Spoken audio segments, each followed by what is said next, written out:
Assalamualaikum warahmatullahi wabarakatuh.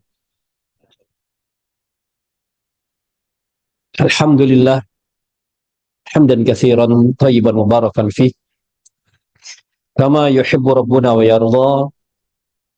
Wassalatu wassalamu ala nabiyyina Muhammadin wa ala alihi wa sahbihi ajma'in, amma ba'd. Jamaah kaum muslimin wal muslimat rahimakumullah, alhamdulillah kita bersyukur kepada Allah Subhanahu wa taala atas segala nikmat dan karunia yang Allah berikan kepada kita semua, baik berupa nikmat iman, nikmat Islam, nikmat sehat wal afiat, yang mana dengan semua nikmat tersebut di pagi hari yang berbahagia ini kita dapat berjumpa kembali di rumah dari rumah-rumah Allah untuk melanjutkan pembahasan kita membahas sebuah kitab yang sangat bagus, ya, kitab Hadis Arba'in An-Nawawiyah. Semoga salawat dan salam tercurah kepada Nabi besar Nabi Muhammad sallallahu alaihi wasallam, kepada keluarganya, kepada para sahabatnya, dan kepada umatnya hingga akhir zaman kelak. Di pagi hari ini kita masuk di hadis yang ke-10 tentang syarat diterimanya doa. Saya akan bacakan hadisnya. An Abi qol sallallahu alaihi wasallam, ayyuhan nas, innallaha thayyibun la yaqbalu illa thayyiban. Wa innallaha amaral mu'minina bima amara bihil mursalin. Faqal ya ayyuhar rusulu kulu minat thayyibati wa'malu salihah inni bima ta'maluna alim. Wa qala ya ayyuhalladzina amanu kulu min thayyibati ma razaqnakum.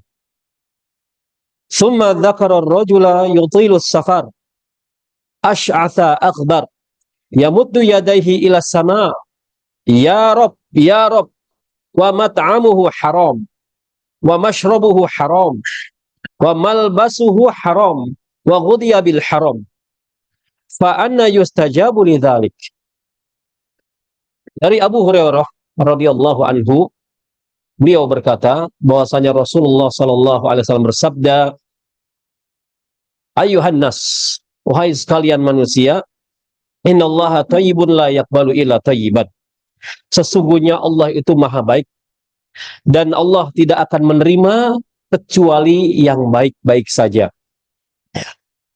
Dan sesungguhnya Allah Subhanahu wa taala memerintahkan orang-orang yang beriman dengan apa yang Allah Subhanahu wa taala perintahkan kepada Rasulnya. Allah Subhanahu wa taala berfirman, wahai para rasul, makanlah oleh kalian yang baik-baik dan beramalah kalian dengan amal soleh. Sesungguhnya aku maha mengetahui terhadap apa-apa yang kalian lakukan. Dan Allah Subhanahu wa taala berfirman, wahai orang-orang yang beriman, makanlah oleh kalian yang baik-baik dari rezeki yang kami berikan kepada kalian. Kemudian Nabi SAW menyebutkan tentang seorang laki-laki yang menempuh perjalanan safar dalam waktu yang sangat panjang, di mana rambutnya acak-acakan dan dipenuhi dengan debu. Kemudian kata Nabi, dia menengadahkan tangannya ke langit seraya menyeru, ya Rob, wahai Robku, wahai Robku. Dan kata Nabi, sedangkan makanannya adalah makanan yang haram, minumannya adalah minuman yang haram, dan pakaiannya adalah pakaian yang haram. Dan ia tumbuh dan berkembang dari yang haram-haram. Lantas, bagaimana Allah Subhanahu wa taala akan mengabulkan doanya? Hadis ini diriwayatkan oleh Imam Muslim rahimahullah. Jamaah kaum muslimin wal muslimat rahimakumullah. Hadis ini membahas tentang pengaruh makanan yang halal terhadap diterimanya amal soleh. Ya, oleh karenanya dalam surat Al-Mu'minun ayat 51 Allah berfirman, ya ayyuhar rusulu kulu minat thayyibati wa'malu salihah. Hai para rasul, makanlah dari makanan yang baik-baik dan kerjakanlah amal soleh. Ya.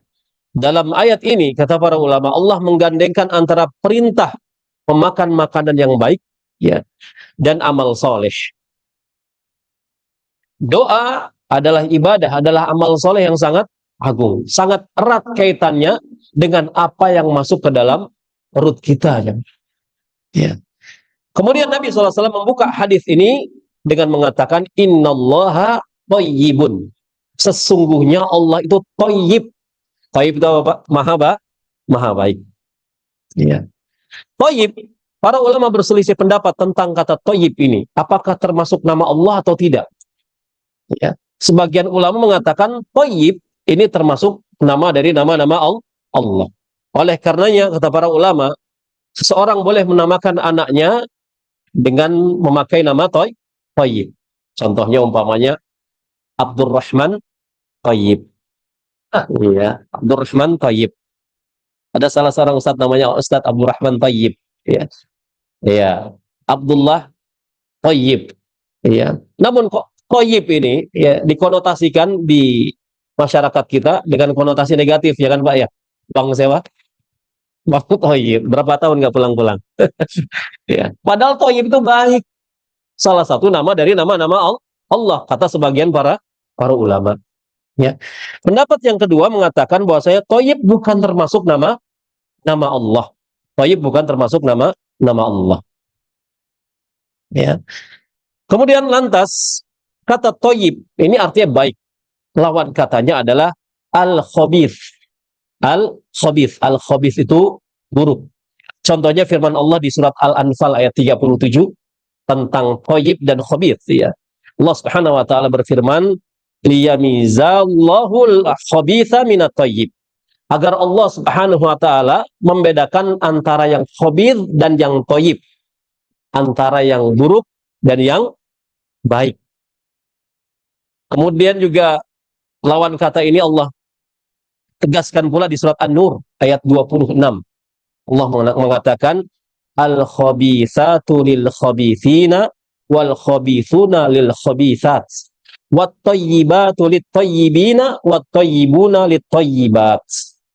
Ya, Allah mengatakan wanita-wanita yang keji adalah untuk laki-laki yang keji, ya, dan laki-laki yang keji adalah untuk wanita-wanita yang keji pula. Wat-tayyibatu lit-tayyibin wat-tayyibuna lit-tayyibat. Dan wanita-wanita yang baik adalah untuk laki-laki yang baik. Sedangkan laki-laki yang baik hanya untuk wanita-wanita yang baik pula. Ya. Jadi lawan kata dari thayyib adalah khabith. Baik, lawan katanya buruk. Ya. Kemudian maksud Allah thayyib, innallaha thayyibun, ya, kata para ulama adalah Allah maha suci, bersih dari segala kekurangan. Itu maknanya. Allah itu maha suci, bersih dari segala kekurangan. Ya. Dan para ulama mengatakannya hampir sama maknanya dengan Al-Qudus. Al-Qudus itu apa? Suci. Ya. Makna thayyib di sini hampir sama maknanya dengan Qudus, yaitu suci. Di mana Allah Subhanahu wa taala bersih dari segala kekurangan. Kemudian Nabi SAW bersabda, la yaqbalu illa thayyiban, dan Allah tidak menerima kecuali dari yang baik-baik pula. Ini konsekuensi di mana Allah menempatkan dirinya sebagai maha baik. Konsekuensinya berarti Allah hanya menerima dari yang baik-baik saja. Ya. Contohnya apa? Mencakup segala hal. Contohnya akidah. Allah Subhanahu wa taala tidak menerima akidah kecuali akidah yang baik, akidah sahihah. Ya. Ahlus sunnah wal jamaah. Akidah yang menyimpang, yang sesat, tidak Allah terima. Kenapa? Karena Allah maha baik. Ya. Ada orang mengatakan, ya, ketika ditanya, aina Allah? Ya, di mana Allah? Ini terkait masalah akidah. Ketika seorang ditanya, aina Allah? Di mana Allah? Kira-kira akidah sahihah, akidah yang baik, jawabannya apa, Pak? Kalau ditanya, kita ditanya, aina Allah? Di mana Allah? Jawabannya apa?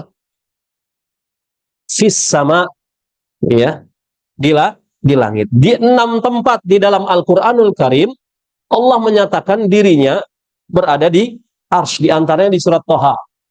Ar-Rahmanu 'alal arsyistawa. Ar-Rahman, yaitu Allah Subhanahu wa taala, 'alal arsyistawa, beristiwa di atas arsy. Ya, ini akidah sahih. Namun kalau ada orang ditanya, di mana Allah? Di mana-mana. Fi kulli makan. di mana-mana. Ini menyelisihi akidah sahihah. Kalau Allah Subhanahu wa taala di mana-mana, berarti konsekuensinya mungkin Allah ada di belakang mimbar ini mungkin, atau ada di saku kita. Itu konsekuensi mengatakan bahwasanya Allah di mana-mana. Ya.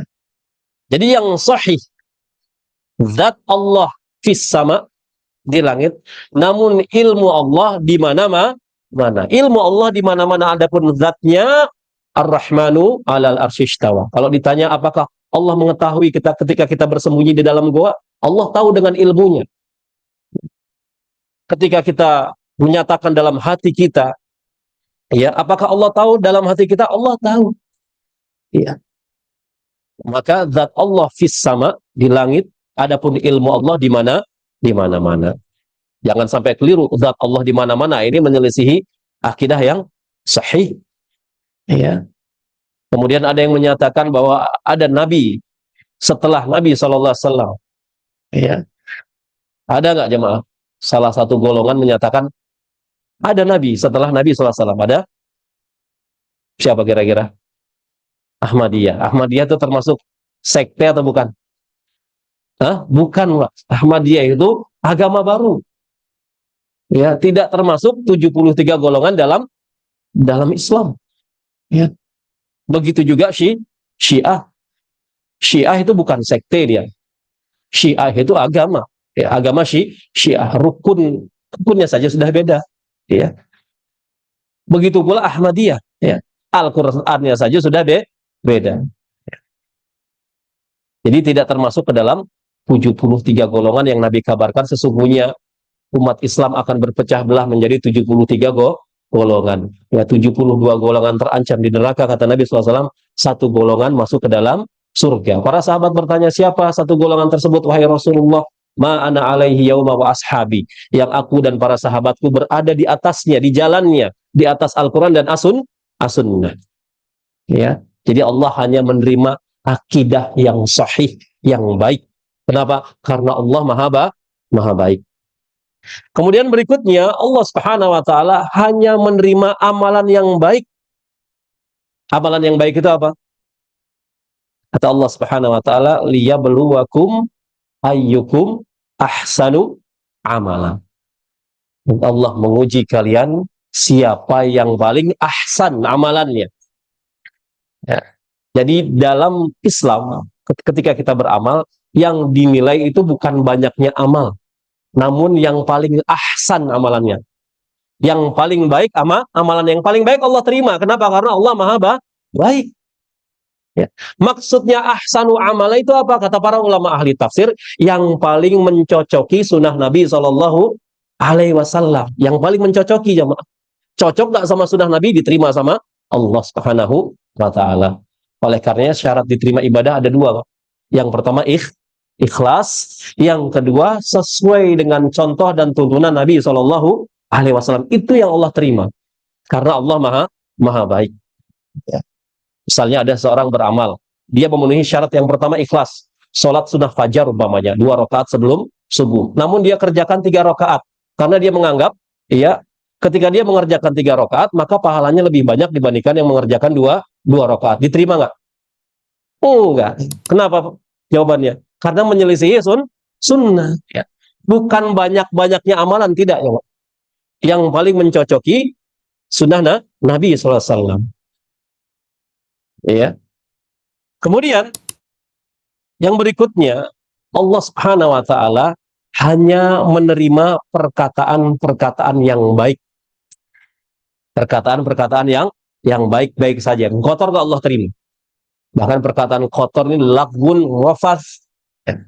Ketika kita haji umroh, kalau lisan kita nggak bisa dijaga dari rafas, kata-kata kotor, khawatir haji dan umrohnya tidak mabrur. Ya. Oleh karenanya dalam surat Fatir ayat 10 Allah Subhanahu wa taala berfirman, ilaihi yas'adul kalimat thayyibu wal 'amalu shalihu yarfa'u. Kepada Allah lah naik perkataan-perkataan yang baik. Maaf. Kepada Allah lah naik perkataan-perkataan yang baik dan amal soleh dinaikkannya. Oleh karenanya, ya, kapan amal soleh kita itu diangkat ke sisi Allah? Pada hari apa, Pak? Semua amal soleh kita dihitung diangkat ke sisi Allah. Tiap hari, Senin dan Kamis, kata Nabi SAW. Dan aku suka ketika amalku diangkat ke sisi Allah di setiap Senin dan Kamis, aku dalam keadaan berpuasa. Makanya Nabi SAW merutinkan puasa Senin ke Kamis. Karena pada hari Senin dan Kamis, amal soleh diangkat. Di antaranya apa? Perkataan yang baik. Ya. Kemudian juga amal-amal yang baik, amal soleh yang mencocoki sunnah Nabi Shallallahu Alaihi Wasallam. Ya. Kemudian Nabi SAW ya, memberikan contoh tentang dampak buruk makanan haram. Dampak buruk makanan haram. Apa dampaknya? Tidak diterimanya doa seseorang kepada Allah. Jadi salah satu faktor penghalang doa kita tidak diijabah Allah, salah satu faktornya adalah mengkonsumsi makanan haram. Ya. Padahal doa itu adalah inti sarinya ibadah. Doa adalah inti sarinya ibadah. Nabi SAW bersabda, ad-du'a huwal ibadah. Doa itu adalah inti sarinya ibadah. Ya. Jadi berdoalah, karena tidak ada doa yang sia-sia aja. Ya. Doa itu kata Nabi SAW, kalau tidak Allah kabulkan di dunia, Allah kabulkan di akhirat. Kalau tidak dikabulkan di akhirat, Allah akan hindarkan kita dari malapetaka. Ya. Kalau tidak ketiga-tiganya, kata para ulama, Allah tabung ya sebagai pahala di akhirat. Karena doa adalah ibadah. Kalau kita mengerjakan ibadah dapat pahala atau tidak? Dapat. Ya. Jadi jangan sampai kita lupa berdoa, atau jangan sampai kita bosan berdoa. Namun ingat, ada faktor penghalang doa. Di antaranya apa? Memakan makanan yang haram, itu salah satu faktor dari penghalang doa kita. Kemudian jemaah kaum muslimin rahimakumullah, bahkan di dalam doa, ya, kata para ulama, akan semakin tampak kehinaan seorang hamba, penyerahan diri kepada Allah Subhanahu wa taala. Sehingga orang yang meminta kepada selain Allah Subhanahu wa taala, sungguh ia telah melakukan perbuatan syirik. Ya. Allah Subhanahu wa taala berfirman dalam surat Al-Ahqaf ayat 5, "Wa man adallu mimman yad'u min dunillah ma la yastajibu lahu ila yaumil qiyamati wa hum an du'aihim ghafilun." Dan siapakah yang lebih sesat, kata Allah, daripada orang yang menyembah sesembahan-sesembahan selain Allah, ya, yang tidak dapat memperkenankan doanya, ya, sampai hari kiamat, dan mereka lalai dari memperhatikan doa mereka. Karena doa ini adalah ibadah yang sangat agung, hanya kita tunjukkan kepada Allah Subhanahu wa taala. Maka kalau kita berdoa, jangan kita minta-minta kepada selain Allah, ya. Apalagi minta sama orang yang sudah meninggal, yang sudah mati. Terjadi nggak orang minta-minta kepada orang yang sudah meninggal di zaman sekarang? Orang meninggal yang soleh, orang soleh sudah meninggal, terus didatangi kuburannya minta-minta. Terjadi zaman sekarang? Terjadi, Pak. Terjadi. Bahkan ya, makamnya dibikin keramat. Ya. Karena orang kita tuh sukanya sama yang keramat-keramat. Sampai jalan aja dikeramat. Ada nama jalan ya, Keramat Raya, Keramat Lontar. Suka sama yang keramat-keramat. Sehingga apa? Doa yang harusnya ditunjukkan hanya kepada Allah, dan ini tauhid. Ya, bentuk dari tauhid rububiyah, uluhiyah, dan asma wa sifat. Sebagian orang menunjukkan doanya kepada selain Allah. Itu di Pandeglang ada aja, Pak. Namanya batu Quran. Ada yang tahu batu Quran? Mungkin ada yang pernah tawaf di sana mungkin? Mereka semua datang berbis-bis, jemaah. Ya. Di hari weekend, Sabtu, Ahad, macet. Ya. Mereka batu Quran meyakini bahwasanya ada keutamaan di sana. Bahkan sebagiannya apa? Tawaf.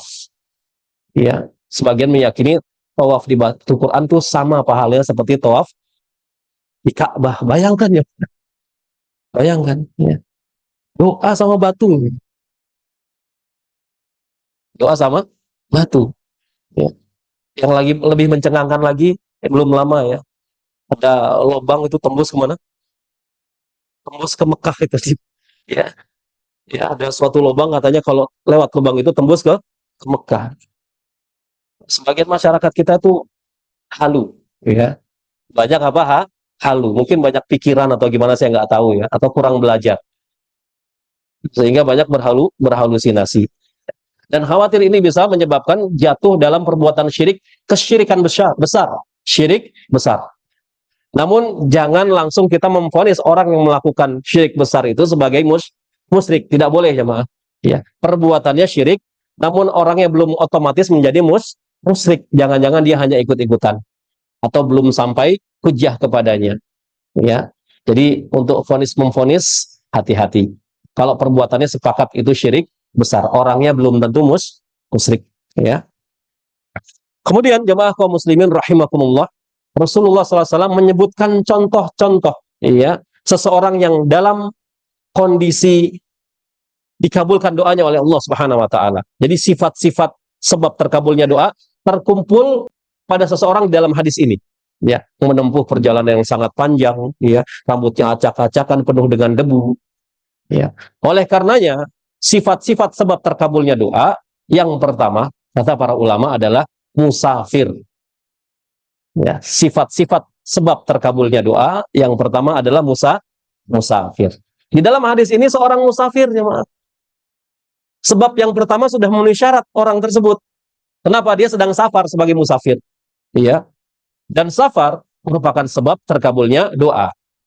Rasulullah SAW bersabda, "Salasun da'watin mustajabat, la syak fihinna." Ada 3 doa yang akan dikabulkan oleh Allah Subhanahu Wa Taala tanpa ada keraguan di dalamnya. Hakul yakin dikabulkan pasti. 3 kondisi ini. Kata Nabi SAW yang pertama, da'watul madlum. Doa orang yang dizolimi. Tidak ada keraguan di dalamnya, pasti dikabulkan oleh Allah. Tembus ke langit ke-7. Jadi kalau antum dizolimi sama orang, ya doa, tapi jangan doa yang buruk-buruk. Doa yang baik-baik saja. Ya, karena tidak boleh mendoakan keburukan kepada saudara kita sama muslim. Doa yang baik. Ya, ya Allah, doa yang baik. Ya Allah, berikanlah aku kesempatan untuk masuk ke dalam surga tanpa hisab dan tanpa azab. Sedang dizalimi orang lain, ingat hadis ya, 70.000 golongan umat Nabi SAW yang masuk surga tanpa hisab dan tanpa azab. Ketika kita dizalimi, doa sama Allah, ya Allah, tolong masukkan hamba ke dalam 70.000 golongan umat Rasulullah yang masuk surga tanpa hisab dan tanpa azab. Ya. Jangan ya Allah balas lagi dong kezaliman orang ini ya dengan kezaliman yang lebih besar. Tidak aja, Mak. Jadi doa orang yang dizalimi itu mustajab. Kemudian wa da'watul musafir. Doa orang yang sedang safar, tidak ada keraguan di dalamnya, dikabulkan oleh Allah Subhanahu wa Ta'ala. Oleh karenanya kalau kita safar jemaah, apalagi safarnya di bulan haram, bulan Dzulhijjah ini kan termasuk bulan haram. Minha arba'atun hurum. Dzulhijjah. Ada yang safar di bulan Dzulhijjah umpamanya. Ya Idul Adha pulang kampung ya. Jangan nyetel musik, Pak. Ya, doa. Perbanyak doa. Jangan sampai kita kehabisan doa. Ustaz, saya nggak bisa pakai bahasa Arab. Pakai bahasa Indonesia, kata para ulama, tidak jadi masalah. Ya, pakai bahasa Indonesia. Sedetail mungkin Allah suka. Itulah yang membedakan khalik dengan makhluk. Ya, kalau Allah khalik, ya, diminta dengan detail, Allah suka. Tapi kalau makhluk diminta detail, suka atau tidak? Sudah dikasih hati, minta pelan. Ya. Itulah bedanya khalik dengan makhluk. Kemudian wa da'watul walidi ala waladih. Ya. Doa orang tua untuk anaknya, tidak ada keraguan di dalamnya, pasti Allah kabulkan. Baik redaksi doa itu baik atau redaksi doa tersebut buruk, dikabulkan. Makanya hati-hati, lisan orang tua ini harus dijaga, jemaah.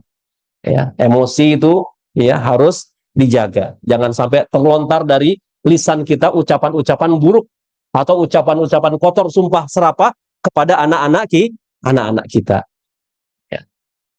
Karena kalau diaminkan oleh malaikat, selesai kan sudah. Ya, diijabah oleh Allah Subhanahu wa Ta'ala. Ya. Jadi orang ini dalam hadis ini memenuhi syarat yang pertama. Dia sedang melakukan safar.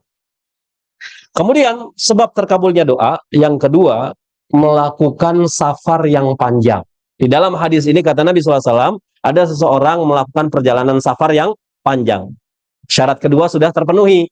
sebab terkabulnya doa. Orang ini sedang safar dan safarnya adalah safar yang panjang. Ya. Sebagian ulama menjelaskan bahwasanya orang tersebut bersafar dalam rangka ketaatan. Jadi safar yang panjang itu biasanya dalam rangka ketaatan, diantaranya sedang mengerjakan apa, haji, ya, umroh atau jihad. Ya, jihad fisabilillah itu berbulan-bulan. Menuntut ilmu juga termasuk jihad. Ada yang kuliah di luar negeri, di Madinah atau di Mekah atau di luar negeri, mereka sedang berjihad.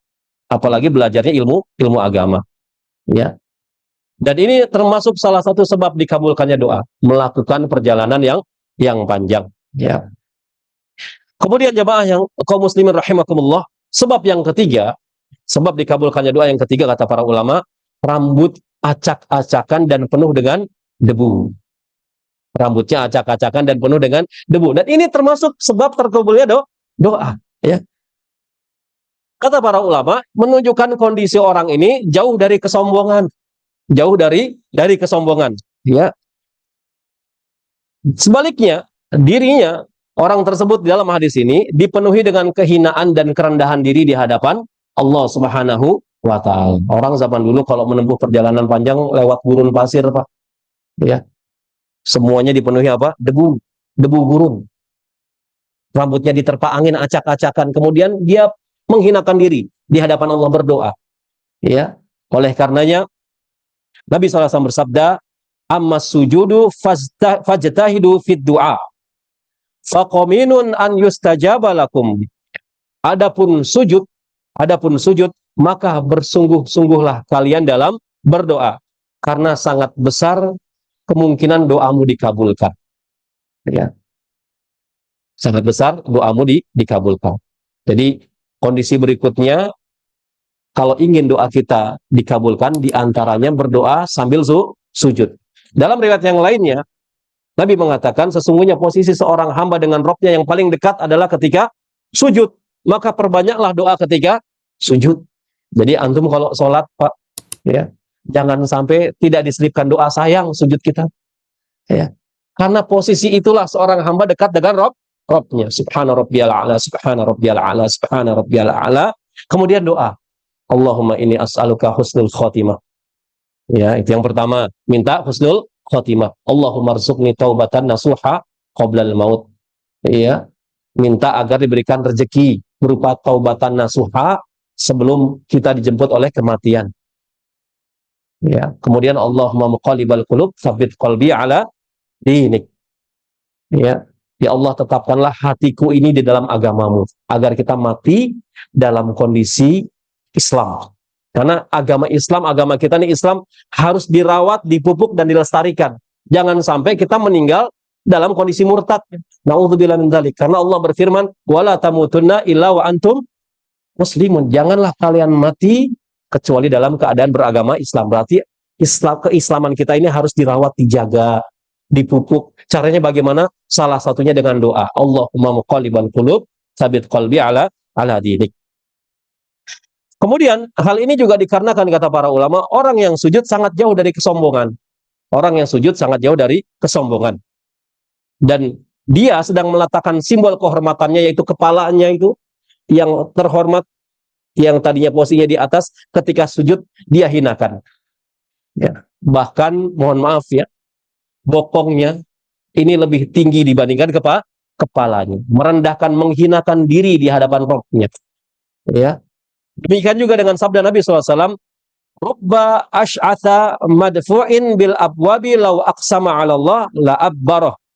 Terkadang, kata Nabi, ada orang yang rambutnya acak-acakan. Ya. Kalau mengetuk pintu manusia, pintu seseorang, pasti dia akan ditolak. Assalamualaikum, begitu kita buka, aduh, gembel nih, acak-acakan. Mohon maaf, Pak, ditolak. Kemudian lau aqsama 'ala Allah la abbarahu. Namun jika dia bersumpah dengan nama Allah Subhanahu wa taala, maka Allah Subhanahu wa taala akan kabulkan sumpahnya. Allah akan kabulkan sumpahnya. Berarti di antara sebab terkabulnya doa, di antaranya kondisi merendahkan atau menghinakan diri kita di hadapan Allah, di antaranya apa? Rambutnya acak-acakan. Namun nggak harus acak-acakan juga pas berdoa, Pak. Di sini kan orang sedang safar, jangan mau doa udah rapi terus dia acak-acak. Ini kondisinya orang tersebut sedang safar, ya. penuh dengan debu, rambutnya acak-acakan, dan itu kondisi puncak kondisi di mana seseorang menghinakan dirinya dan jauh dari kesombongan, jauh dari kesombongan. Jadi hati-hati Pak, jangan kita sampai merendahkan manusia. Jangan-jangan kalau dia bersumpah atas nama Allah dikabulkan. Kadang-kadang kita suka memandang rendah sebagian manusia yang lainnya dari penampilannya, dari zahirnya. Hati-hati. Kata Nabi, lau aqsama 'ala Allah la abar. Kalau dia bersumpah serapah atas nama Allah dikabulkan doanya. Jangan-jangan dia lebih mulia daripada kita. Iya. Maka jangan sombong, ya. Jangan kiber. Kiber itu kata Nabi SAW, al-kibar ya, batarul haq wa ghamtun nas. Sombong itu hakikatnya dalam Islam batarul haq wa ghamtun nas. Menolak kebenaran. Jadi kalau kita menolak kebenaran itu sombong kata Nabi SAW. Kebenaran itu timbangannya apa sih? Kebenaran itu timbangannya dua, Al-Quran dan As-Sunnah. Jadi kalau disampaikan dalil ini loh mas, firman Allah seperti ini loh mas, hadis Nabi sahih. Itu sudah tidak relevan sama zaman sekarang. Sombong orang ini. Ya, sudah ada benih-benih kesombongan. Ditolak kebenaran dari Al-Quran dan Sunnah. Ya. Yang kedua, wagom tunas, merendahkan manusia karena strata sosialnya, strata pendidikannya lebih rendah dari kita. Akhirnya kita rendahkan. Ya. Hati-hati. Jangan-jangan kalau dia bersumpah atas nama Allah, Allah kabulkan tembus ke langit ketujuh. Hati-hati ya Pak. Ya. Maka kita jangan sampai merendahkan manusia. Bahkan para ulama mengatakan kalau ada kesombongan dalam diri manusia seberat darah saja, darah itu tafsirannya banyak, ya. Bahkan ada yang menafsirkan kalau kita ambil serbet ini, ya, kita kibaskan, ada debu keluar itu darah aja, Pak. Ada sekecil darah seperti itu kesombongan di dalam hati kita, Allah haramkan surga. Hanya jangan sampai ada di dalam benak kita tuh sombong meskipun sebesar darah, ya. Kemudian jemaah kaum muslimin rahimakumullah, Allah Subhanahu wa taala membangga-banggakan hamba-hambanya di padang Arafah. Allah Subhanahu wa taala membangga-banggakan hambanya di padang Arafah. Dan Allah berfirman kepada malaikat-malaikatnya, "Unzuru ila ibadi atauni syu'san ghubra." Hai para malaikat, kata Allah, lihatlah para hambaku yang sedang berada di padang Arafah. Ya, mereka datang kepadaku dalam keadaan rambut yang acak-acakan dan berdebu. Orang yang wukuf di Arafah tuh jamaah dibangga-banggakan oleh Allah. Malaikat, lihat tuh hamba-hambaku sedang wukuf di Arafah, yang mana rambutnya acak-acakan, badannya dipenuhi dengan debu. Ya. Dhahina min kulli fajjin amik. Ushidukum anni qad ghafartu lahum. Mereka datang dari segala penjuru kata Allah. Ya, sesungguhnya saksikanlah wahai malaikat, sesungguhnya aku telah mengampuni dosa-dosa mereka. Masya Allah jemaah. Berarti salah satu sebab dikabulkannya doa, ya, diantaranya rambut acak-acakan dan dipenuhi dengan debu dalam kondisi kita safar. Ya, orang safar, kalau orang datang dari safar, jarang Pak yang klimis terus ganteng, jarang ya. Paling enggak lemes meskipun naik pesawat. Ustaz, kalau naik pesawat kan nggak ada debunya Ustaz. Debu kan nggak kelihatan ya maaf. Ya. Kalau debu padang pasir ya kelihatan. Kalau debu yang lainnya mungkin nggak kelihatan. Namanya orang habis pulang dari safar itu pasti kondisinya tidak sesegar orang yang mukim. Ya. Maka hendaknya ketika kondisi demikian perbanyak doa kepada Allah Subhanahu wa taala. Kemudian sebab keempat terkabulnya doa, menengadahkan tangannya ke langit. Ya, seseorang dalam hadis ini juga memenuhi syarat ini. Orang tersebut safarnya jauh, rambut acak-acakan, bajunya berdebu, kemudian menengadahkan tangannya ke langit orang tersebut. Ya. Kemudian kata para ulama, ketika seseorang menengadahkan tangannya dalam berdoa ke langit, ini merupakan adab dalam berdoa. Jadi salah satu adab dalam berdoa adalah menengadahkan tangannya ke langit. Bahkan para ulama ya menjelaskan tata cara mengangkat tangan untuk berdoa. Ya. Sebagian ulama seperti Imam Nawawi yang mengatakan boleh seperti ini. Ya, boleh seperti ini. Boleh juga seperti ini sambil berdoa menutup kedua wajah. Ya, boleh. Kemudian Nabi bersabda, "Inna rabbakum tabaraka wa ta'ala hayyun karim. Yastahyi min 'abdihi idza rafa'a yadayhi ilaihi an yaruddahuma sifron." Sesungguhnya Allah Subhanahu wa taala Maha Pemalu dan Maha Mulia. Maha Pemalu dan Maha Mulia. Malu jika hambanya yang mengangkat tangannya berdoa kepada Allah Subhanahu wa taala kemudian Allah Subhanahu wa taala kembalikan tangannya dalam keadaan kosong, tidak dikabulkan. Allah malu. Makanya salah satu adab berdoa yaitu mengangkat tangan. Boleh seperti ini, ya, boleh seperti ini, ya, boleh juga seperti ini. Namun kalau di khutbah Jumat, khotib mengangkat tangannya sebagaimana hadis Nabi SAW dengan mengisyaratkan jari telunjuk. Ini untuk khotib di hari Jumat. Sunahnya demikian. Allahumma gfir lil muslimina wal muslimat wal mu'minina wal mu'minat al ahya'i minhum wal amwat. Khotib ya disunahkan untuk mengisyaratkan jari telunjuknya ke atas. Iya, pada hari Jumat. Ya. Kemudian Nabi SAW mensifati musafir tersebut di dalam hadis ini dengan kalimat yamuddu yadaihi. Yamuddu artinya mengulurkan tangannya. Iya, artinya seperti apa? Seperti ini jemaah. Iya.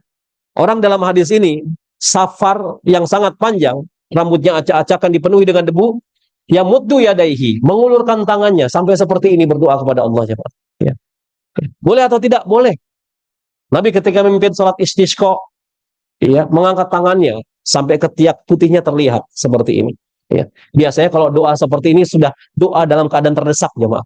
Udah nggak bisa siapa-siapa lagi yang menolong dia. Hanya punya Allah. Sehingga sebagian orang ketika terdesak, ya, dia ingat Allah, dia minta dengan mengulurkan tangannya seperti yang dilakukan orang di dalam hadis ini. Ya, ya Rob, ya Rob.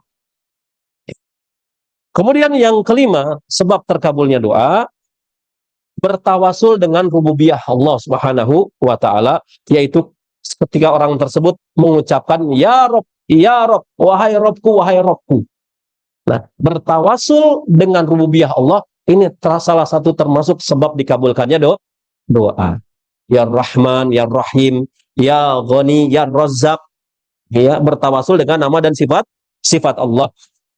Ya. Di antaranya di surat Al-Isra ayat 24, wa qur rabbirhamhuma kama rabbayani shaghira.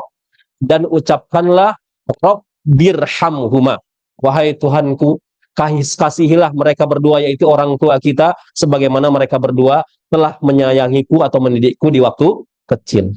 Jadi dianjurkan untuk bertawasul dengan asma dan sifat Allah ketika berdoa, karena itu termasuk sebab dikabulkannya doa. Begitu juga Nabi Nuh bertawasul dengan asma dan sifat Allah.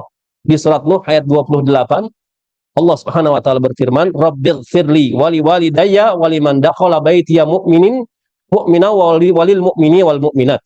Ya Tuhanku, ampunilah aku, ibu bapakku, orang yang masuk ke dalam rumahku dengan beriman, dan semua orang yang beriman laki-laki dan perempuan. Ya. Kemudian yang berikutnya, sebab terkabulnya doa yang berikutnya, yang keenam, mengulang-ulang dan merengek dalam berdoa itu termasuk sebab dikabulkannya doa. Ya, mengulang-ulang dan merengek-rengek dalam berdoa. Ya. Dari Ibnu Mas'ud berkata, wa kana idza da'a salasan, dan juga mengulang-ulang doa, dianjurkan untuk mengulang-ulang doa. Nabi mengatakan bahwasanya ketika Nabi berdoa, ia berdoa melakukannya 3 kali pengulangan. Melakukan 3 kali pengulangan. Umpamanya Allahumma inna nas'alukal jannah wa na'udzubika minan nar. Allahumma inna nas'alukal jannah wa na'udzubika minan nar. Allahumma inna nas'alukal jannah wa na'udzubika minan nar. Disukai untuk mengulangi doa sebanyak 3 kali pengulangan sebagaimana yang dilakukan Nabi Shallallahu alaihi wasallam. Ya. Dan merengek dalam berdoa juga termasuk sebab dikabulkannya doa. Dan hal ini dilakukan oleh Nabi Zakaria. Nabi Zakaria alaihissalam, ya. Nabi Zakaria merengek-rengek kepada Allah Subhanahu wa taala sambil menyebutkan kekurangannya. Ya, sambil menyebutkan kekurangannya. Allah Subhanahu wa taala berfirman tentang doanya Nabi Zakaria di surat Maryam. Surat Maryam ayat 4 sampai 5. Ya. Di mana Allah Subhanahu wa taala berfirman, qala rabbi inni wa hanal 'azmu minni washta'ala ar-ra'su syaiba.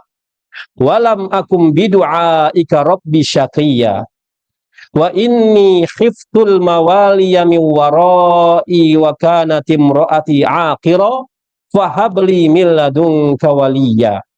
Nabi Zakaria berkata, ya Rabb, wahai Tuhanku, sesungguhnya tulangku telah lemah Jadi Nabi Zakaria menyebutkan kekurangan-kekurangan dulu sebelum inti doanya. Ya Allah, sesungguhnya tulangku telah lemah, kepalaku telah ditumbuhi oleh uban, sudah banyak uban. Dan aku belum pernah kecewa dalam berdoa kepada Engkau ya Allah, belum pernah kecewa. Ya Tuhanku, kata Nabi Zakaria, dan sesungguhnya aku khawatir terhadap mawaliku sepeninggalku. Sedang istriku adalah seseorang yang mandul. Kemudian baru masuk inti doanya. Fahabli min ladunka waliya. Maka anugerahilah aku dari sisi Engkau seorang putra. Itu intinya. Minta anak dari istrinya. Jadi boleh di antara sebab terkabulnya doa merengek-rengek, dan sebelum masuk ke intinya doa menyebutkan kekurangan-kekurangan kita. Ya Allah, saya ini hamba yang banyak dosa. Banyak dosanya ya Allah, banyak khilafnya. Ampunilah dosa-dosa saya yang lalu, yang sekarang maupun yang akan datang. Baru masuk inti doa. Ya Allah, berikanlah karunia kepada kami, kepada keluarga kami, kesehatan, keberkahan dan segala macam.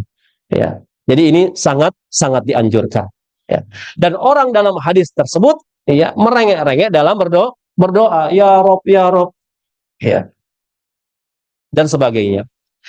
Namun setelah orang tersebut di dalam hadis ini memenuhi syarat sebab terkabulnya doa yang 6 ini, namun doanya tidak dikabulkan oleh Allah. Sayang sekali ya, maaf. 6-6-nya sudah terpenuhi syaratnya, namun sayang 1000 sayang, doanya tidak dikabulkan oleh Allah Subhanahu wa taala. Ada sebab yang menghalangi doanya terkabul. Yang pertama, makanannya haram, minumannya haram, pakaiannya haram. Kata Nabi, bagaimana mau dikabulkan doanya oleh Allah? Jadi jamaah, kalau kita sudah banyak berdoa, kemudian kok doanya belum dikabulkan sama Allah, coba introspeksi, check and recheck. Ada nggak sesuatu yang haram yang masuk ke dalam tubuh kita? Karena itu merupakan sebab penghalang doa kita, penghalang doa kita. Kemudian pakaian di sini, kata para ulama, pakaian yang haram di sini bersifat umum. Yang namanya pakaian, kata para ulama, mencakup seperti perhiasan, harta benda. Coba dipastikan dulu nih, harta kita nih halal atau haram? Di rumah kita nih hartanya halal atau ada sebagian haram? Kemudian juga mencakup kendaraan, yang dinamakan pakaian di sini mencakup kendaraan. Kendaraan kita gimana nih? Kita beli dari hasil yang halal atau haram? Dan yang semisalnya. Kemudian jemaah kaum muslimin rahimakumullah, di antara contoh-contoh amalan yang tidak diterima ada banyak macamnya. Di antaranya amalan-amalan yang sah namun tidak diterima berdasarkan teks hadis Nabi SAW. Amalan-amalan yang sah namun tidak diterima. Jadi kalau kita mengerjakan amalan tersebut sah, namun tidak diterima oleh Allah Subhanahu wa taala. Yang pertama contohnya apa? Salat orang yang minum khamr. Salat orang yang minum khamr. Berdasarkan teks dari hadis Nabi SAW, Nabi bersabda, "Man syaribal khamra lam tuqbal lahu salatun arba'ina sobahan." Siapa saja yang meminum khamr. Khamr itu apa? Minuman keras, miras, maka lam tuqbal lahu salatun arba'ina sobahan, maka tidak diterima salatnya selama 40 hari. Orang minum khamr mengerjakan salat, saya tanya, salatnya sah atau tidak? Salatnya sah, namun tidak diterima oleh Allah berdasarkan apa? Teks hadis Nabi SAW. Bahkan Allah juga mengatakan, ya ayyuhalladzina amanu la taqrabus sholata wa antum sukara. Wahai orang-orang yang beriman, jangan kalian mendirikan sholat sedangkan kalian dalam keadaan mabuk, teler. Tidak diterima sholatnya. Namun kalau dikatakan sah tidak sholatnya Ustaz? Sholatnya sah, namun tidak diterima oleh Allah. Kemudian juga sholat orang yang mendatangi dukun. Sholat, tapi ke dukun jalan terus. Kata Nabi SAW, man ata arrafan fasa'alahu an syai' lam tuqbal lahu salatun arba'ina lailatan. Siapa saja yang mendatangi peramal, siapa saja yang mendatangi dukun, siapa saja yang percaya kepada ramalan zodiak, ya, ramalan bintang, maka kata Nabi SAW, bertanya kepadanya sesuatu, orang tersebut mendatangi dukun bertanya sesuatu, lam tukbal solatun arba'ina lailah, maka tidak diterima solatnya selama 40 hari. Ya, solatnya sah, namun tidak diterima oleh Allah Subhanahu wa Ta'ala. Ya. Kemudian juga solat dua orang yang bertikai. Ya, solat sih solat, tapi sengketa pertikaian jalan terus. Ini hati-hati jemaah. Kata Nabi SAW, salah satun la turfa'u salatuhum fauqa ru'usahum shibro. Ya, kata Nabi SAW, tiga golongan yang tidak diangkat solat mereka di atas kepala mereka meskipun hanya sejengkal. Amalan solat kita diangkat ke sisi Allah setiap Senin dan Kamis, jemaah. Namun ada tiga golongan yang tidak diangkat amal solehnya, termasuk amalan solatnya, meskipun sejengkal dari kepalanya nggak diangkat sama Allah Subhanahu Wa Taala. Siapa tiga orang tersebut? Yang pertama, ya, lelaki yang mengimami suatu kaum, namun mereka membencinya. Lelaki yang mengimami suatu kaum, namun kaum tersebut membencinya. Para ulama menafsirkan imam di sini banyak. Yang pertama imam sholat. Ada imam sholat dibenci sama makmum. Imamnya nanti pahala sholatnya nggak diangkat tuh, meskipun sejengkal kepala. Namun yang dimaksud dibenci di sini kata para ulama, benci yang syar'i. Bukan benci karena hawa nafsu. Karena imamnya mengamalkan sunnah umpamanya, ya, dia jadi imam akhirnya dibenci sama makmumnya karena mengamalkan sunnah. Ini bukan yang benci yang syar'i. Benci yang syar'i ini, contoh umpamanya ada seorang imam mimpin sholat, ya, hanya modal nekat, nggak pernah belajar tajwid, ya, nggak pernah belajar Al-Quran, hanya karena dia menyumbang masjid paling besar dan dia pertama mukim di daerah tersebut jadi imam, padahal bacaannya berantakan, Al-Fatihahnya berantakan, Pak, sehingga makmum sholatnya tidak nyaman, dibenci oleh makmum. Nah, imam tersebut khawatir pahala sholatnya tidak diangkat meskipun hanya sejengkal kepala. Imam di sini banyak tafsirannya kata para ulama, bisa RT, bisa RW, siapa lagi? Camat, lurah, wali kota, bupati, ke atas terus gitu, bisa, Pak. Iya, sampai ke atas terus, bisa. Jadi imam sini banyak tafsirannya, iya. Dan Nabi, ya, lelaki yang mengimami suatu kaum, ya, namun mereka membencinya, hati-hati, pahala sholatnya nggak diangkat meskipun hanya semingkal kepala. Yang kedua, ya, wanita yang bermalam sedang suaminya dalam keadaan marah kepadanya. Ibu-ibu, Bu, dengarkan, Bu. Wanita yang bermalam dengan suaminya, sedangkan suaminya dalam keadaan marah kepadanya, nggak minta maaf, suaminya masih apa? Dongkol, kesel. Itu khawatir amalan sholat ibu-ibu itu nggak diangkat ke sisi Allah meskipun hanya sejengkal dari kepala. Hikmahnya apa? Seorang istri itu, ya, kalau melihat suaminya apa? Marah, maka cepat-cepat minta maaf. Jangan sampai suaminya tidur dalam keadaan marah, kesel dengan istrinya, namun kesalnya kesal yang syar'i, ya, kesalnya kesal yang syar'i, bukan kesal karena hawa nafsu yang syar'i. Ya, kemudian yang terakhir, dua saudara yang saling bertikai. Ini juga pahalanya tidak diangkat meskipun hanya sejengkal kepala sampai saling memaafkan. Jadi yang punya pertikaian, yang punya sengketa, hati-hati, ya. Khawatir amal solehnya tidak diangkat ke sisi Allah meskipun hanya sejengkal kepala. Mungkin ini yang bisa saya sampaikan, ya, mudah-mudahan bermanfaat. Mungkin ada waktu sedikit untuk sesi tanya jawab. Wallahu a'lam bishawab. Iya.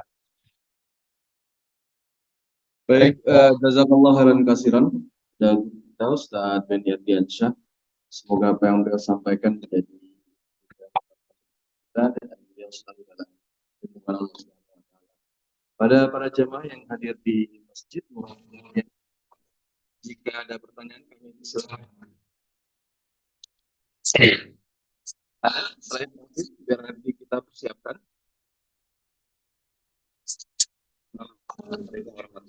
Waalaikumsalam warahmatullahi wabarakatuh. Ustaz, tolong barangkali pemahaman saya keliru, tolong diluruskan, Pak.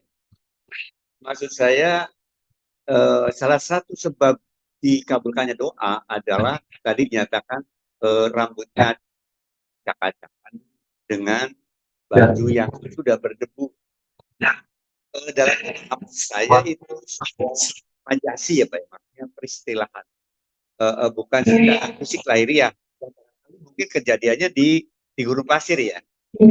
Mungkin kalau saya barangkali keliru ya, kalau diluruskan, pakaiannya apa, rambut yang acak-acakan itu menurut serius. Dan debu-debu yang menempel di baju adalah debu dosa kita dan debu-debu kesombongan kita, dan itu harus diluruskan. Ada satu lagi.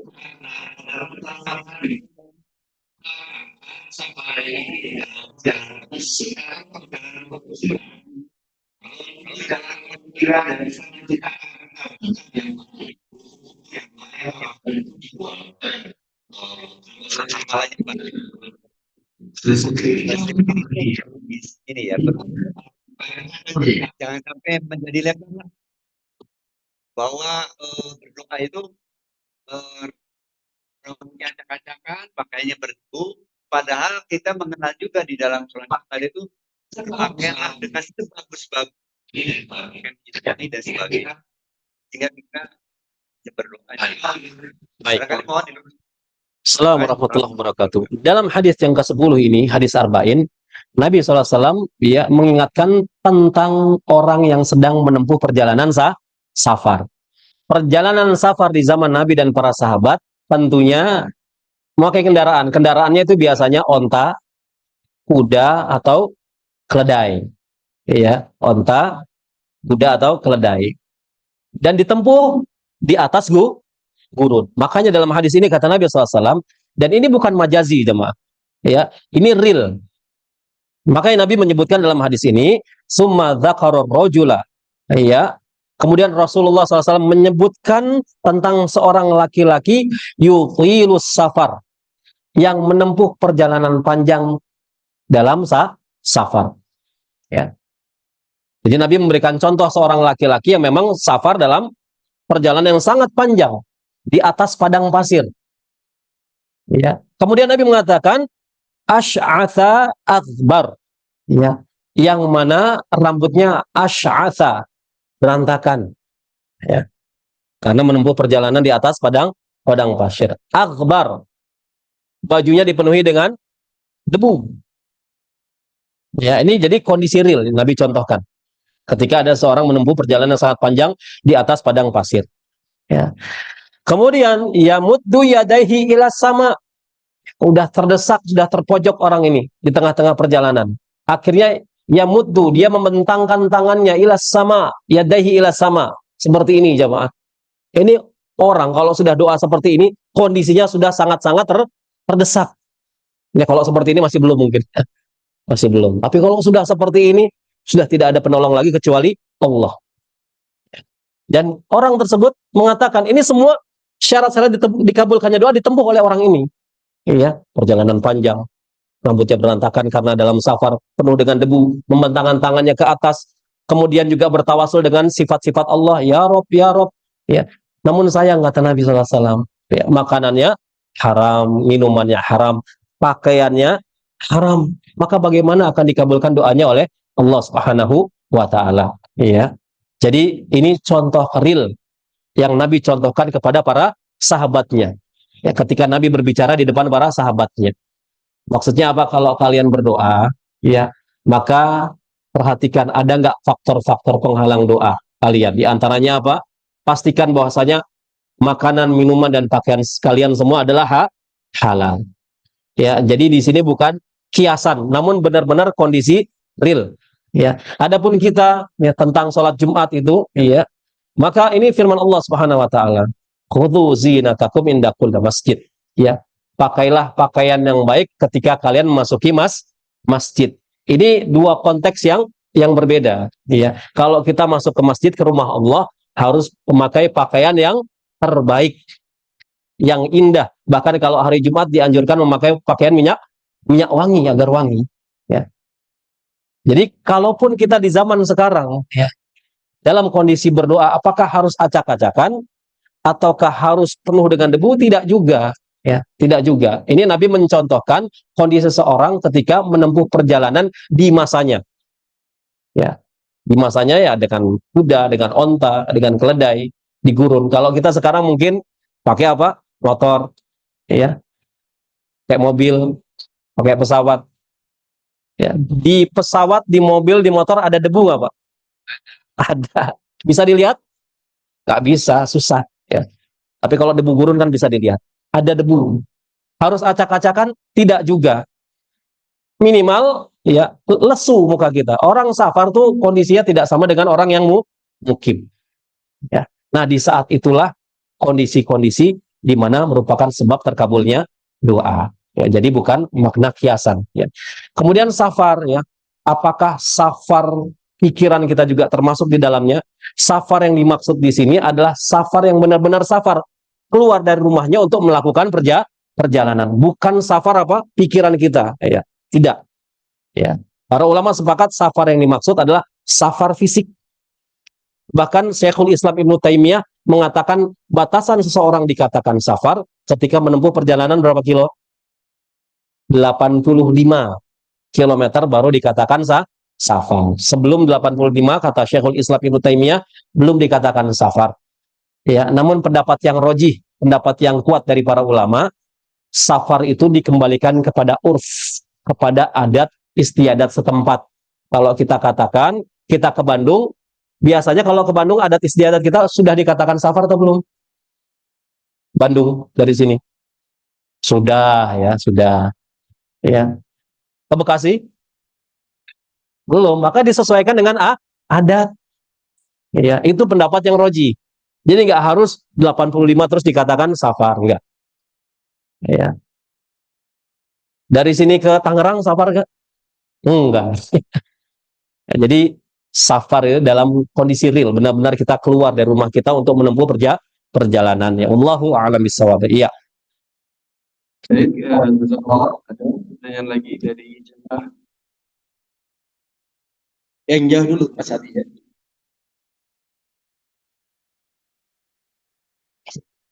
Assalamualaikum warahmatullahi wabarakatuh. Assalamualaikum warahmatullahi wabarakatuh. Dulu kan kalau safar itu kan naik onta, Ustaz. Iya. Jadi kan harus salat pun harus di jamak gitu. Kalau sekarang kan naik mobil. Apakah ke Bandung naik mobil kita udah memenuhi syarat untuk safar di zaman dulu? Makanya tadi saya tanya sama jamaah, safar itu kan orang dikatakan safar sesuai dengan adat kebiasaan setempat uruf. Makanya tadi saya tanya, ke Bandung safar nggak menurut adat kita nih? Dari sini. Dari sini safar ya? Ya udah safar. Safar. Ya, mau naik mobil, mau naik motor, mau naik pesawat tetap dikatakan safar. Ya. Nah, kalau safar ya terdapat rukhsah, diberikan rukhsah keringanan-keringanan oleh Allah Subhanahu wa taala. Ya, di antaranya apa? Salat boleh bukan di jamak, di qasar jemaah. Kalau jamak itu hubungannya bukan dengan safar. Yang hubungannya dengan safar qasar salat. Jamak salat nggak harus safar. Nah, ini harus paham kita. Jamak itu nggak harus safar. Mungkin boleh jamak nggak Ustaz? Boleh. Namun kalau qasar harus safar dulu baru bisa dikosor, diringkas salatnya yang 4 jadi 2. Kalau mungkin bisa dikosor enak aja nggak bisa. Ya, jadi jamak itu hubungannya bukan dengan safar. Jamak salat hubungannya dengan masyaqqah. Masyaqqah itu kesulitan-kesulitan yang dihadapi. Nah, itu bisa dijamak. Kita mukim di rumah namun sakit. Boleh jamak salat tidak? Boleh. Ya, namun rakaatnya harus sempurna di jamak. Namun kalau mau diringkas ya harus safar. Ya. Orang yang berpuasa dapat rukhsah ketika safar boleh berbuka nanti diganti di hari yang lainnya. Ya, wallahu a'lam bishawab. Iya. Waalaikumsalam. Amin. Saya tolong ingatkan kembali ini kan di 13 Januari itu kan masih hari tasyrik ya. Bagaimana kita yang biasa melakukan tayammul bid, apakah mundur ke 16 13 14 15. Yang kedua mundur kemana saya ketemu orang dia sholat 4 rakaat di maghrib. Saya tanya, Mas, sholat apa? Terus saya bilang, saya sukanya ya. Jadi itu Ustaz. Iya. Salat zuhur di pagi. Kodok zuhur di maghrib, di waktu maghrib ya. Baik. Yang pertama, ya, ketika nanti tanggal 13 Zulhijjah, orang yang terbiasa puasa Ayamul Bid. Memang dia sudah terbiasa setiap bulannya Ayamul Bid, ya. Namun qadarullah di bulan Zulhijjah ini tanggal 13 Zulhijjah masih terhitung hari tasyrik, haram berpuasa, nggak boleh. Ya. Bagaimana Ustadz? Ya, maka tetap berpuasa di tanggal 14 dan 15. Tanggal 13-nya jangan berpuasa. Dan Nabi bersabda, barang siapa yang melakukan kebiasaan mengamalkan sunnah, ketika ada sesuatu yang menghalanginya, entah sakit atau kasus seperti tadi, maka dihitung tetap menjalankan amalan sunnah tersebut. Itulah keuntungan orang yang istiqomah, jemaah. Istiqomah menjalankan amalan-amalan sunnah. Ya. Ketika ada sesuatu sakit, kita nggak bisa menjalankannya, tetap dihitung mengerjakan amalan tersebut. Jadi puasa Ayamul Bidnya nanti tanggal 14 dan 15 Zulhijjah. Tanggal 13-nya jangan. Dan tidak usah dimundurkan ke tanggal 16 karena tidak ada dalilnya, ya, ya, Ayamul Bid itu 13, 14, 15. Berhubung 13-nya ini hari tasyrik, maka cukup tanggal 14 dan 15. Namun kalau orang tersebut merutinkan puasa Ayamul Bid tanggal 13-nya, meskipun ia tidak berpuasa karena terhalang hari tasyrik, tetap dihitung menjalankan puasa sunnah. Itu yang pertama, ya. Yang kedua, qadha sholat zuhur di waktu maghrib, ya. Apakah boleh? Jadi kita harus lihat kasusnya dulu, Pak. Kita harus lihat kasusnya dulu. Apabila orang tersebut lupa atau dalam kondisi sedang dioperasi, operasi jam 10 pagi, dibius total, ya, siumannya selesai operasi, siuman itu maghrib, ya, maghrib, siuman maghrib, berarti dia telah meninggalkan 2 waktu sholat, ya nggak, Pak? Sholat zuhur, sholat asar plus maghrib, karena baru masuk waktu maghrib. Maka ketika itu orang tersebut langsung mengqadha sholat. Yang pertama dia kerjakan sholat zuhur di waktu maghrib 4 rakaat, setelah salam dia kerjakan lagi sholat asar, ya. Setelah itu baru sholat maghrib 3 rakaat, ya. Ini kalau qadha sholat yang bisa diperhitungkan, yang bisa diperkirakan. Lantas bagaimana kalau ada orang yang sengaja meninggalkan sholat 3 tahun, kemudian baru dapat hidayah hijrah, ya? Nyesel dia, aduh Ustaz, gimana nih Ustaz?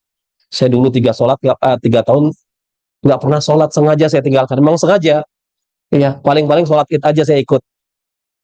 Setahun 2 kali. Nah, bagaimana? Adakah qadha sholat pada orang seperti ini? Ada nggak, jemaah? Dia sengaja meninggalkan sholat 3 tahun berturut-turut, dapat hidayah hijrah, nyesel dia. Apakah sholatnya perlu diqadha yang 3 tahun tersebut? Perlu nggak? Nah, para ulama khilaf, berbeda pendapat. Ya, Imam Abu Hanifah, Syafi'i, dan yang lainnya mengatakan sholatnya tetap wajib diqadha. Bagaimana caranya?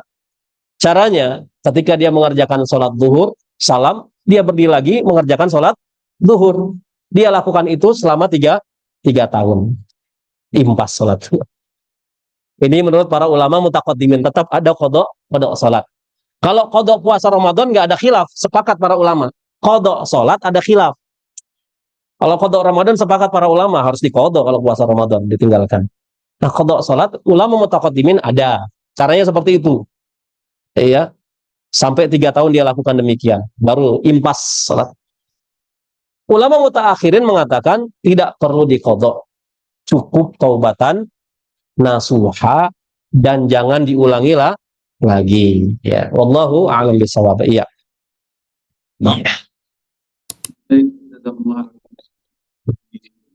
Izinkan kami memberikan beberapa pengumuman. Yang pertama, insya Allah untuk Idul Adha Masjid Syuhada kita akan mengikuti apa yang diumumkan oleh pemerintah, sehingga pada hari Senin tanggal 17 kita akan melaksanakan sholat Idul Adha dan dilanjutkan sholat Idul Adha bagi para jemaah di melaksanakan di Masjid Syuhada. Kami masih membuka untuk bersama-sama dan biaya seperti dari sampai 3.900.000. Nah, itu semua sudah termasuk dengan biaya pemotongan, di mana jagal insya Allah tidak ada sedikit pun yang mendapatkan upah dari hewan kurban dari hal tersebut. Lalu yang kedua, pengumuman untuk kajian Ahad untuk pekan depan, karena itu adalah 9 Zulhijjah hari Arafah, di mana kita disunahkan untuk puasa di Arafah. Sehingga kajian Ahad kita pindah menjadi kajian jelang nanti. Insya Allah nanti akan disiapkan jadi kajian dari pukul 5 sore sampai dengan dengan berbuka puasa sama-sama. Demikian pengumuman kita.